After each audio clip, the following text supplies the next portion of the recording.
Assalamualaikum warahmatullahi wabarakatuh. Halo guys, jumpa lagi dengan saya Anton. Oke guys, pada video sebelumnya kita sudah pernah bahas ya mengenai sebab-sebab yang menjadikan wudhu kita batal, sunnah-sunnahnya wudhu, pardu-pardunya wudhu, syarat-syaratnya sholat, kemudian mengenai siapa saja orang yang diwajibkan untuk sholat. Nah, kali ini kita mau bahas tips dan trik bagaimana sih supaya kita bisa membaca kitab kuning ya. Nah, karena ini juga menjadi penyebab ya bagi sebagian ya kalau sedang belajar di pondok pesantren khususnya santri-santri atau orang yang ingin belajar kitab kuning tentu belajar membacanya saja butuh waktu yang sangat lama ya. Nah, pada kali ini kami ingin membagikan sedikit pengalaman kami mengenai tips dan trik cara cepat untuk bisa membaca kitab kuning. Tapi sebelum kita bahas tips dan triknya, alangkah baiknya teman-teman klik tombol subscribe-nya dulu agar channel ini senantiasa memberikan konten-konten yang menarik dan tentunya bermanfaat.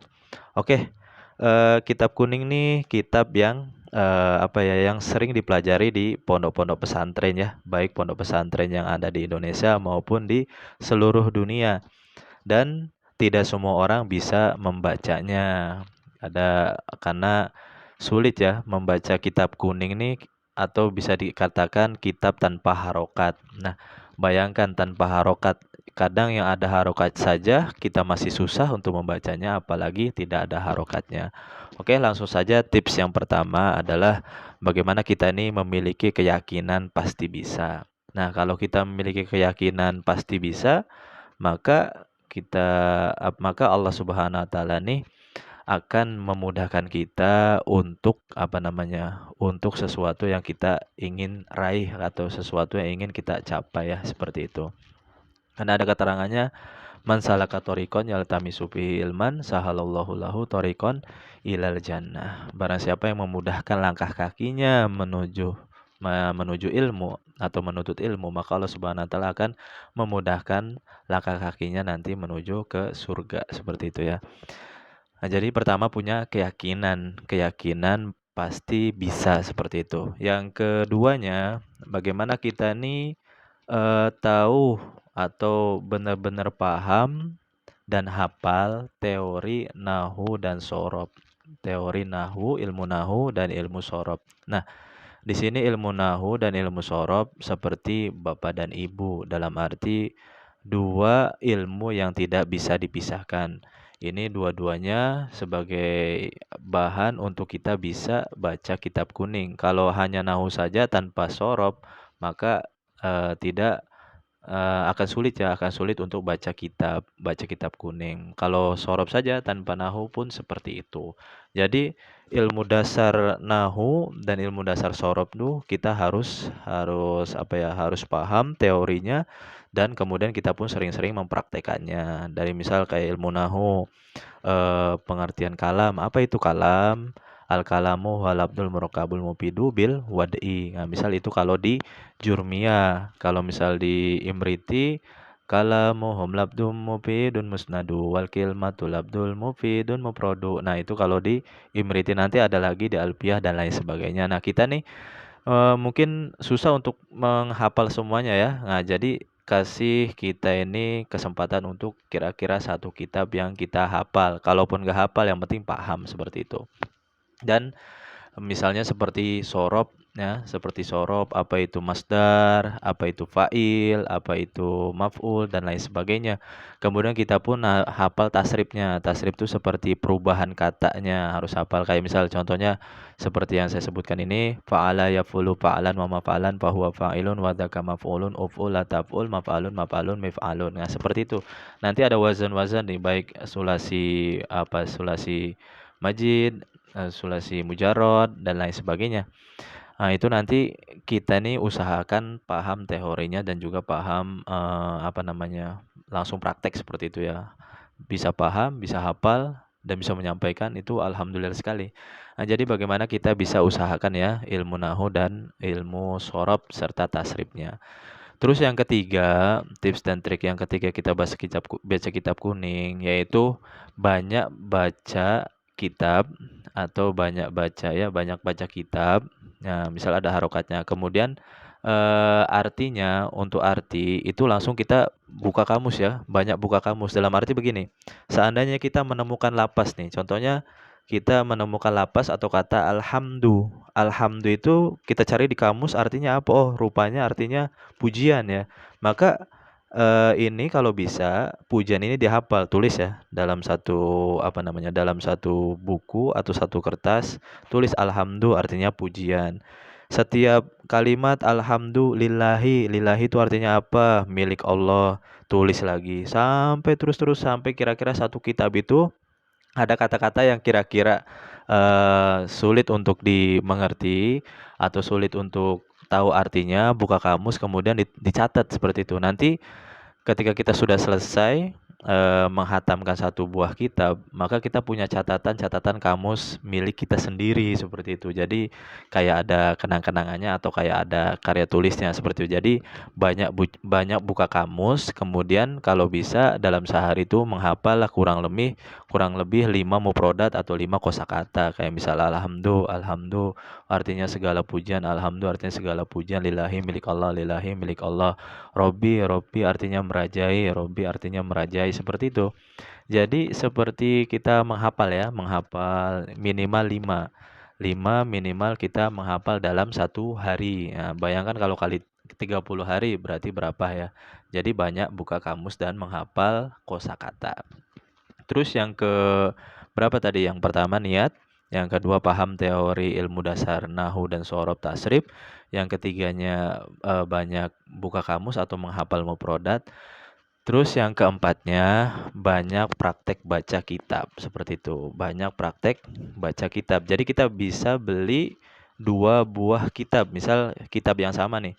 Misal kita beli kitab contohlah kitab Sapinatun Najah ya. Satu yang tidak ada harokatnya, satu yang ada harokatnya. Jadi kita baca dulu yang ada harokatnya, kemudian habis itu kita baca yang tidak ada harokatnya. Nah, jadi latihannya seperti itu. Ada 2 kitab. Jadi misal kita baca yang tidak ada harokatnya, oh ternyata pas kita perbandingkan dengan yang ada harokatnya, ternyata masih salah bacaan kita. Nah, berarti apa nih yang perlu diperbaiki? Kok bisa kita salah gitu seperti itu. Nah, jadi perlu 2 buah kitab. Jadi beli 2 buah kitab yang sama, yang satu ada harokatnya, yang satu tidak ada harokatnya. Yang ada harokatnya itu untuk perbandingan, yang tidak ada harokatnya itu untuk latihan kita baca, seperti itu. Dan itu yang keempat. Yang kelimanya, bagaimana kita nih setorkan bacaan kita bisa ke kawan, bisa ke kawan atau bisa ke guru kita. Kita storekan hafalan kita ya, atau bacaan kita. Jadi fungsinya apa? Fungsinya supaya ya kita storekan ke teman yang memang teman pun bisa untuk apa namanya?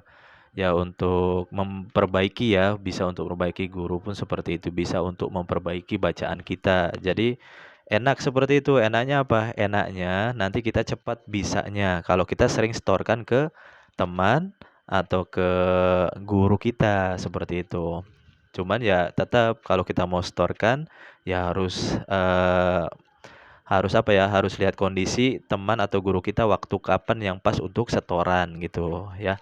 Jadi itu triknya ya, itu trik dan tips bagaimana kita bisa baca kitab kuning ya atau kitab pesantren. Nah, yang terakhir intinya adalah kita ini berdoa. Kita nih intinya berdoa kepada Allah Subhanahu wa taala karena kelima hal tadi sudah kita lakukan semua, ya kan, sudah usaha. Nah, yang keenamnya terakhir adalah berdoa, bertawakal kepada Allah Subhanahu wa taala. Dalam arti yang penting kita sudah usaha, nah nanti apapun hasil akhirnya itu Allah Subhanahu wa taala yang memutuskan atau yang menentukan. Seperti itu ya. Jadi kita ulangi tips dan trik bagaimana kita cepat baca kitab kuning. Yang pertama adalah kita ini yakin ya. Kita ini yakin bisa, orang lain bisa, kita pun bisa, seperti itu. Yang kedua, bagaimana kita nih hafal teori, hafal atau paham, hafal dan paham. Nah, ini dua pengertian berbeda tapi, silakan kita pilih yang mana nih, teori ilmu nahu dan ilmu sorob, seperti itu. Dan ilmu tasrif. Yang ketiganya banyak baca, banyak baca kitab ya, kemudian cari artinya di kamus dan hafal mufradatnya atau kosakatanya, seperti itu. Minimal sehari 5 kosakata sehari, ya kan, seperti itu. Terus yang selanjutnya, kita ini bagaimana beli 2 kitab atau usahakan punya 2 kitab ya. Satu kitab yang ada harokatnya, yang keduanya kitab yang tanpa harokat. Yang ada harokatnya bagaimana untuk perbandingan, yang tidak ada harokatnya bagaimana kita untuk latihan baca. Terus yang kelimanya yaitu kita setorkan bacaan kita ke kawan atau ke guru. Nah, seperti itu, ke kawan atau ke guru. Yang terakhir, yang keenam, yang paling inti adalah bagaimana kita berdoa, menyerahkan segala urusan kita kepada Allah Subhanahu wa taala, bertawakal. Karena kita sudah usaha ya, sudah usaha semaksimal mungkin dan hasil akhirnya Allah Subhanahu wa taala yang menentukan. Wa may yattaqillah yaj'al lahu makhraja.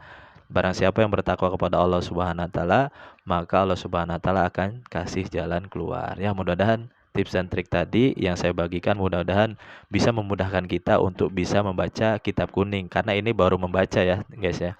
Karena ini baru membaca, belum nanti untuk mengartikan, memahami, menyampaikan, mempraktekkan dan lain sebagainya. Belum ke arah situ ya. Oke, itu saja yang dapat kami sampaikan. Mudah-mudahan bermanfaat. Apabila dalam video ini ada kata-kata kami yang salah, mohon maaf dan mohon dimaklumi karena kami sendiri juga masih belajar, perlu bimbingan dari kalian ya, seperti itu. Dan apa yang kami sampaikan nih murni apa yang kami tahu, seperti itu. Apa yang kami tahu dan apa yang kami rasakan dulu ketika kami belajar di pondok pesantren. Oke, terima kasih. Itu saja. Terima kasih telah mendengarkan. Terima kasih telah menonton. Mudah-mudahan kita semua diberi oleh Allah kemudahan untuk bisa membaca kitab kuning, khususnya bagi santri-santri nih yang sekarang sedang belajar di pondok-pondok pesantren. Oke, terima kasih. Billahi taufiq wal hidayah wa ridho wal inayah. Wassalamualaikum warahmatullahi wabarakatuh.